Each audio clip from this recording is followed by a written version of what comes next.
About a 2.5 hour heavy downpour. Tent held up fine. This is the 23-0 Peregrine Pro 180.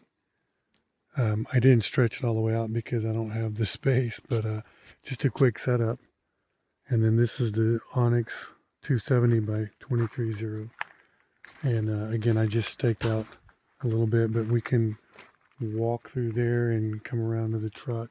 And I've got it fit so that this one goes over this one.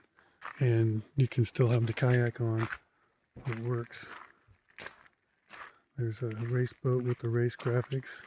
Gonna try and get on the water in the morning. And again, I got a picnic table in the way, but I had the poles up too high, so it was holding all the water and holding probably 30 or 40 gallons of water. And I dropped the tent poles down a little bit. This is the Onyx 270 wall kit. There's 5 or 6 pieces to it, and then there's one for that one. Everything held together well. It's still drizzling a little bit.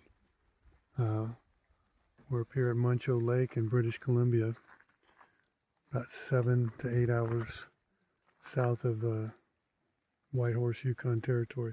And this is our race boat.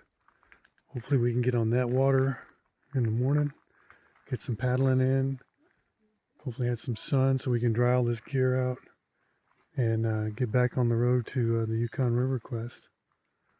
There you go.